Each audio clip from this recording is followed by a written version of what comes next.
کہ دیکھو انسان کی جو اصلاح ہے نا، اصلاح کی دو قسمیں ہیں، ایک مادی لحاظ سے اپنے آپ کو ٹھیک کرنا، ایک روحانی اعتبار سے اپنے آپ کو ٹھیک کرنا۔ ہمیں ٹھیک ہونے کے لیے دونوں طرح سے ٹھیک ہونا ہے، جسمانی اعتبار سے بھی اور روحانی اعتبار سے بھی۔ روحانی میں پھر دو چیزیں، دل کے اعمال اور ظاہری اعمال۔ تو میں عرض کر رہا تھا کہ جتنی بھی یہ چیزیں ہیں، چاہے آپ ظاہری اعتبار سے اپنے آپ کو ٹھیک کرنا چاہو، چاہے آپ روحانی اعتبار سے، اس کے لیے جو بنیادی چیز ہے وہ ہے ہمت۔ وہ کیا ہے؟ ہمت۔ آپ کچھ بھی کرنا چاہتے ہو، ہمت کے بغیر نہیں ہو سکتا۔ دو چیزیں چاہیے ہوتی ہیں، ایک صحیح نالج مل جائے، ایک ہمت ہو۔ نالج ہی صحیح نہیں ہے تو آپ کو پتہ ہی نہیں چلے گا کہ صحیح راستہ ہے کون سا۔ مثال کے طور پر آپ نے اپنی صحت ٹھیک کرنی ہے، کسی نے آپ کو بتا دیا کہ 6 پراٹھے روزانہ کھاؤ گے تو طاقتور ہو جاؤ گے، آپ نے ہمت کر کے 6 پراٹھے کھانا شروع کر دیے، تو کیا طاقتور ہو جاؤ گے؟ خود پراٹھا بن جاؤ گے تھوڑے دنوں میں۔ آپ 6 برگر کھانا شروع کر دیے، خود برگر بن جاؤ گے تھوڑے دنوں میں۔ حالانکہ ہمت تو آپ نے بہت دکھائی، لیکن آپ کے پاس نالج صحیح نہیں تھی۔ بعض دفعہ نالج صحیح نہیں ہوتی۔ اب 6 گلاس اٹھ کے لوگ صبح نہار میں پانی پی رہے ہوتے ہیں نا، بعض ڈاکٹروں کے کہنے پر۔ وہ نارمل آدمی اگر یہ کرے گا تو نالج صحیح نہیں، بیڑا گرک کر دے گا اپنا۔ ہاں، کسی بیماری میں ڈاکٹر نے بتایا الگ بات ہے۔ تو نالج صحیح ہو انسان کے پاس، لیکن اتنا بھی کافی نہیں ہے۔ ہمارے پاس بعض دفعہ نالج صحیح ہوتی ہے، ہم سب کو پتہ ہے 5 نمازیں فرض ہیں، یہ نالج ہے یا نہیں؟ لیکن پڑھ لیتے ہیں کیا؟ فجر میں جتنے نمازی ہیں اور جمعے میں نمازی، جمعے میں ہمت ہوتی ہے، فجر میں پتہ نہیں کیا مسئلہ ہو جاتا ہے، اٹھا ہی نہیں جا رہا ہوتا۔ تو یہ حالانکہ اگر اس اللہ کو نہ مانتے تو جمعہ بھی نہ پڑھتے نا۔ پھر ہندو پڑھنے آتا ہے جمعے کی نماز، ہندو سے آپ بولو تو فجر کیوں نہیں پڑھتا، وہ کہتا ہے میں تو عید بھی نہیں پڑھتا بھائی، میں اسلام کو مانتا ہی نہیں ہوں۔ ہم سے اگر یہ کوئی پوچھے کہ تو فجر کیوں نہیں پڑھتا، اگر وہ جواب میں کہ میں اسلام کو مانتا ہی نہیں، تو ہم کہیں گے پھر جمعہ کیوں پڑھنے آیا تو؟ اس لیے وہ مانتا ہے اسلام کو، تبھی تو جمعہ پڑھنے آ رہا ہے نا۔ لیکن جس اللہ نے بتایا جمعہ فرض ہے، اسی نے فجر کو بھی کیا قرار دیا؟ فرض۔ لیکن فجر میں مارکیٹ سے لوگ کیا ہوتے ہیں؟ شارٹ۔ وجہ کیا ہے؟ جمعے کے لیے اتنی زیادہ ہمت نہیں چاہیے جتنی ہمت فجر کے لیے چاہیے۔ تو نالج کا مسئلہ نہیں ہے، مسئلہ ہے کم ہمتی کا۔ تو میں اس پر پچھلے ہفتے بیان لے کے چلا تھا کہ کم ہمتی 2 وجہ سے ہوتی ہے۔ ہر مصیبت کے پیچھے کم ہمتی ہے، سستی ہے، پوستی پنا جسے کہتے ہیں۔ ڈاکٹروں سے سنا ہوا ہے جاگنگ کرنی چاہیے، نہیں کرتے، ابے چلا ہی نہیں جاتا یار، کون کرے گا، چھوڑو پڑے میں۔ سنا ہوا ہے حکیموں ڈاکٹروں سے بادام کھانے چاہیے، ابے کون چھیلے گا بیٹھ کے، برگر آ منگا، پیزا پھوڑ پھاڑ دے۔ ڈاکٹروں سے سنا ہوا ہے سگریٹ صحت کے لیے کیا ہے؟ نقصان دہ، ابے جب چھوڑو تو ایک ٹینشن ہوتی ہے یار، وہ پی لو یار۔ پیسیوں چیزیں ہیں جن کی ہمارے پاس صحیح نالج ہے، مگر اس نالج پر عمل کیوں نہیں ہو رہا؟ کم ہمتی کی وجہ سے۔ سمجھتے ہو کہ نہیں سمجھتے؟ تو یہ پوائنٹ سمجھ میں آیا کہ نہیں آیا؟ اب ہمت جو پیدا ہوتی ہے نا، کم ہمتی جو ہوتی ہے، کم ہمتی کی بھی 2 وجوہات ہیں، ایک روحانی وجہ اور ایک مادی وجہ ہے۔ روحانی وجہ تو میں بتاؤں گا اس کا علاج کیا ہے۔ روحانی کا مطلب یہ کہ آپ صحیح ہیں، آپ کی باڈی کم ہمت نہیں ہے، باڈی ایک پاورفل ہے، طاقتور جسم ہے۔ ایک مثال دیتا ہوں، آپ کی نیند ہی پوری نہیں ہوئی، 2 دن سے جاگے ہوئے ہو، تو کسی بھی کام کی ہمت پیدا ہوگی آپ میں؟ کسی بھی کام کی ہمت نہیں ہوگی۔ اب یہ جسمانی وجہ ہے، روحانی وجہ ہے، جسمانی وجہ ہے۔ اس کا علاج کسی بزرگ کے بیان سننا نہیں ہے کہ آپ بزرگوں کے بیان سنیں تاکہ ہمت پیدا ہو، یا موٹیویشنل اسپیکر کو۔ اس کا علاج ہے سو جا، نیند پوری کر لے، دماغ فریش ہوگا، ورنہ اور مرے گا تو۔ تو مادی وجہ بھی ہے اور روحانی وجہ۔ اب مادی وجہ، جو گورے ہیں یا لبرل سیکولر لوگ ہیں، صحت بنانے میں بڑے ایکٹیو ہوتے ہیں، وہ ہمت ہوتی ہے، مذہب میں بالکل ڈھیلے ہوتے ہیں۔ وجہ کیا ہے؟ کہ ان میں کچھ روحانی خرابی ہوتی ہے، آخرت پر جیسا ایمان ہونا چاہیے وہ نہیں ہوتا، جنت جہنم پر جو یقین ہونا چاہیے وہ نہیں ہوتا، اللہ کی جو محبت ہونی چاہیے وہ نہیں ہوتی، دنیا کے مسافر خانے کا استحضار ہونا چاہیے وہ نہیں ہوتا۔ تو دونوں چیزوں کو، جب تک دونوں قسم کی بیماریوں کو ٹھیک نہیں کرو گے، اس وقت تک ہمت پیدا نہیں ہوگی۔ اور یاد رکھو، کم ہمتی ایک ایسی بیماری ہے، آخرت تو تباہ ہوتی ہے، دنیا بھی برباد ہوتی ہے کم ہمت آدمی کی۔ دنیا میں سست اور کم ہمت کو زندہ رہنے کا حق ہی نہیں ہے، مر جاتے ہیں یہ لوگ، اور زندگی ان کی موت سے بدتر ہوتی ہے، موت سے بدتر زندگی ہوتی ہے۔ تو کم ہمتی ختم کرنے کے لیے میرے بھائی اپنی خوراکوں کو بھی ٹھیک کرنے کی ضرورت ہے، لائف اسٹائل کو چینج کرنے کی بھی ضرورت ہے۔ میں بہت دنوں سے سوچ رہا ہوں، ہمارے استاذ میرے شیخ و مرشد مجھے کہہ رہے ہیں آپ لوگوں کو بیعت کریں۔ میرے ذہن میں آ رہا ہے کہ میں جو اگر بیعت لڑکوں کو شروع کر دوں نا، تو اس روایتی انداز سے نہیں چلوں گا میں، کیونکہ ہمارا سب سے بڑا مسئلہ دینداروں، چاہے دینداروں بے دینوں، سستی ہے۔ بیعت کرنے کے بعد اگر میں نے شروع کر دیا نا، تو انسان کا بچہ بنانے کے لیے میں ان کو صبح بھگواؤں گا، بس صبح دوڑ لگانی پڑے گی، نہیں تو جاؤ اپنے گھروں میں بیٹھو۔ بعض دفعہ خانقاہ میں لوگ آتے ہیں، کھا کے اور گردن کیا ہو جاتی ہے،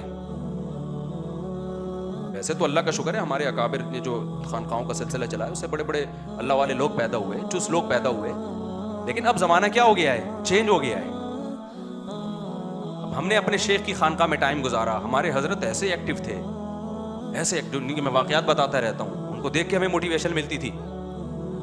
تو سب سے اہم چیز ہے یہ کم ہمتی کو ختم کرنا. اور یاد رکھو کم ہمتی میں روحانی علاج تو بعد میں شروع ہوگا, وہ جن چڑیل بھوت والا نہیں, روحانی جو سچی مچی والا روحانی علاج ہے. لیکن اس سے پہلے کچھ خوراکیں ہیں جن پہ کنٹرول کیے بغیر ہمت کا پیدا کرنا ممکن. آپ صبح 3 پراٹھے کھا کے آپ سمجھو کہ اب میرے اندر دن بھر کام کاج کی ہمت پیدا ہوگی, نہ نہ نہ. 3 پراٹھے پھوڑ دیے آپ نے پوریوں کے ساتھ تو آپ ہو گئے ٹن. دیکھو اتوار کو لوگ کیا کرتے ہیں, صبح دیر تک سوتے ہیں نا, آج تو چھٹی ہے, اس کے بعد جا کے حلوہ پوری کھاتے ہیں, اس کے بعد پھر سو جاتے ہیں. کیا خیال ہے؟ اب ایسے آدمی کو میں جنت جہنم کے فضائل سناؤں, ذکر اللہ سے کہوں, یہ پھر بھی ٹھیک ہونے والا, کیونکہ اس میں گلوکوز اتنا بڑھ گیا ہے. یہ ہمارے پیغمبر نے کیوں کہا ہے کم کھاؤ؟ یہ پیغمبر کا ٹاپک تھوڑی ہے کہ زیادہ کھاؤ یا کم, یہ تو ڈاکٹروں کا ٹاپک ہے. کیا خیال ہے بھائی؟ ابے کیا کھانا ہے کیا نہیں کھانا یہ پیغمبر کا ٹاپک نہیں ہے, یہ ٹاپک میڈیکل سائنس کا ہے. لیکن پھر بھی پیغمبر ہمیں کہہ رہے ہیں کم کھاؤ, روزے رکھو. اس کا مطلب اس کا مذہب سے تعلق ہے. زیادہ کھانے والا, ہر وقت کھانے والا, پراٹھے پھوڑنے والا اور برگر پھوڑنے والا, وہ نیک بن ہی نہیں سکتا. وہ سست ہو جائے گا, توندے نکلیں گی, آڑا ترشا ہوگا, ٹیڑھا میڑا ہوگا, ہر جگہ جہاں بیٹھے گا لیٹ جائے گا, وہاں پہ اٹھے گا ہی نہیں. پولیس آئے گی اس کو اٹھانے کے لیے, اور پولیس بھی 1 گھنٹہ لیٹ آئے گی کیونکہ وہ بھی حلوہ پوری کھا کے بیٹھی ہوئی ہے. پولیس اس کو اٹھانے کے لیے آئے گی مگر وہ بھی 1 گھنٹہ لیٹ, وہ بھی تو حلوہ پوری بریانی کھا کے بیٹھے ہوئے ہیں. وہ بھی ہر پوری قوم سست ہے یا نہیں ہے؟ تو اس میں دونوں طرح سے اصلاح کی ضرورت ہے. ایک خوراک پہ کنٹرول کروانا, خوراک پہ کنٹرول کرنا, چھوڑ دو کھانا پینا. اتنا کھانا ہماری صحت کے لیے ضروری. آپ کو یاد ہے میں نے پچھلے ہفتے بیان کیا تھا, اتوار کو مغرب کے بعد میں نے بیان کیا 1.5-2 گھنٹہ, اس کے بعد پھر عشاء کے بعد میں نے 1-1.5 گھنٹہ بیان کیا, بڑی فریش ہو کے بالکل. تو میں اس میں کم کھانے کی ترغیب بھی دے رہا تھا. تو میں نے لوگوں کو ایک بات بتائی, میں نے کہا میں نے 24 گھنٹے میں اب تک کچھ نہیں کھایا ہے, اور آپ دیکھو میں کتنی پاور سے طاقت سے بیان کر رہا ہوں. نہیں آئی سمجھ میں؟ کیسے نہیں کھایا تھا؟ ایک دن پہلے میں نے روزہ رکھا, مغرب میں میں نے افطار کیا, تھوڑا سا کھایا مغرب میں, اور پھر 10 بجے میں نے کھانا کھایا تھا. 10 بجے کے بعد اگلے دن مغرب میں نے افطاری نہیں کی. مجھے پتا تھا مغرب میں نے افطاری کر لی تو مجھ سے بیان نہیں ہوگا, کیونکہ میں کیا ہو جاؤں گا, ٹن. تو میں نے 2 کھجوریں کھائیں اور لیمبو پانی تھوڑا سا پی لیا, بس فٹ فاٹ ہو گیا بالکل. ایسی انرجی آ جاتی ہے آدمی میں. اس کے بعد عشاء تک میں نے بیان کیا, پھر 1 گھونٹ وہ جو لیمن کا پانی تھا نا, اس میں شہد ڈالا ہوا تھا, 1 گھونٹ وہ پی لیا, پھر 2 گھنٹے بیان کیا. میں شو مارنے کے لیے اللہ کی قسم یہ واقعات نہیں بننا, میں اتنا نیک ہوں کہ میں 24 گھنٹے میں 1 دفعہ کھاتا ہوں. ہو سکتا ہے میں آپ سے ڈبل کھا رہا ہوں, لیکن آپ کو بات تو صحیح بتانی ہے نا مجھے. یہ جو ہم نے مسلط کر لیا ہے نا, کھاؤ کھاؤ کھاؤ, صحت زندہ رہنے کے لیے بہت ضروری ہے اتنا کھانا, بالکل غلط ہے. نبی صلی اللہ علیہ وسلم نے فرمایا ابن آدم کے لیے 2 لقمے بھی بہت ہیں. طعام الواحد یکفی الاثنین, ایک آدمی کا کھانا 2 کے لیے کافی ہے. کم کھاؤ کم کھاؤ, اچھا کھاؤ کم کھاؤ.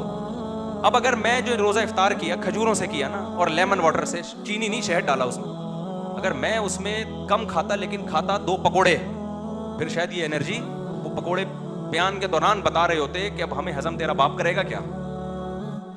میں سمجھا پا رہا ہوں اپنی بات؟ ایکٹیو رہنے کے لیے اپنی خوراک کو کنٹرول کرنا ضروری ہے. جو دیندار لوگ پھوڑ رہے ہیں نا اس وقت, اس میں نیک بننے کا تصور دماغ سے کیا کرو بھائی.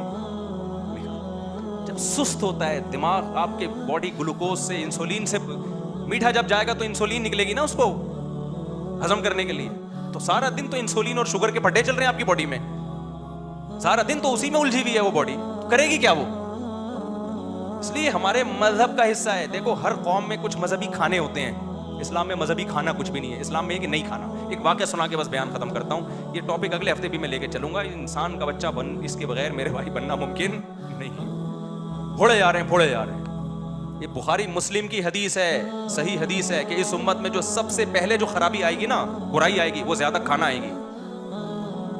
جھوٹ آئے گا اور زیادہ کھانا, جھوٹی گواہیاں اور زیادہ کھانا, یہ سب سے بڑی برائی ہے اس امت کی. حدیث کا مفہوم پیش کر رہا ہوں. تو ہر قوم میں کچھ کھانے ہوتے ہیں نا, ہندوؤں کے کچھ مخصوص قسم کی لڈو ہوتے ہیں, وہ ان کے یہاں کھانا ہے, فلانے کے یہاں یہ ہوتا ہے, فلانے کے یہاں یہ ہوتا ہے. اسلام میں کیا ہے؟ اسلام میں کہ نہیں کھاؤ. یہ ہمارا مخصوص شعار ہے کہ ہم روزے رکھ کے کھانا پینا کیا کرتے ہیں, چھوڑ دیں.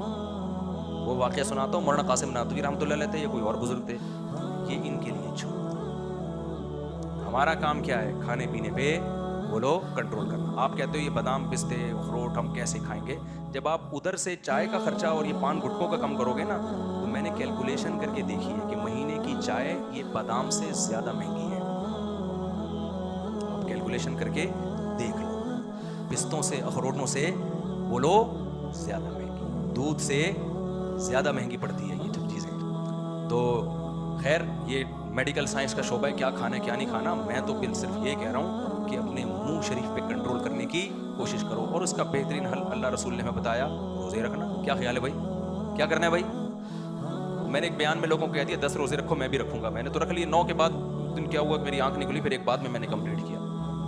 تو میرے بیان پہ لوگوں کے کمنٹس آئے کہ ہم نے آپ کے کہنے پہ روزہ رکھا, مصیبت میں پڑ گئے, سارا دن کوئی کام نہیں ہوا, کمزوری سے حالت نڈھال ہو گئی. خوب سمجھ لو یہ وقتی ہے, کیونکہ عادت جس چیز کی پڑی ہوئی ہے تو اس کو چینج کرنے میں ٹائم لگتا ہے. تو کوئی بات نہیں, سو کے گزار لو, 3-4 دن کے بعد یوز ٹو ہو جاؤ گے, عادت ہو جائے گی. صحابہ کرام 2 کھجوریں کھا کے جنگیں لڑی ہیں, فتح کی ہیں, تو وہ بھی تو اسی مٹی کے بنے ہوئے تھے نا. 2-4 دن لگتے ہیں یوز ٹو ہونے میں. وہ کمزوری نہیں ہے, وہ ایڈکشن ہے, عادت ہے. دماغ کہہ رہا ہوتا ہے ڈال کچھ پراٹھے, ڈال کچھ, کیا ہے کیوں نہیں کھایا تم, وہ دماغ ٹینشن میں آیا ہوا ہوتا ہے. 3-4-5-6 دن, اس کے بعد وہ ٹینشن ختم. تو اس لیے تھوڑا سا اس طرف آنے کی ضرورت ہے, کیونکہ کھا کے نہیں ہو سکتا, یہ سستی دور نہیں ہو سکتی ہے. اور بھی بہت ساری چیزیں اس کے علاوہ پھر کبھی انشاءاللہ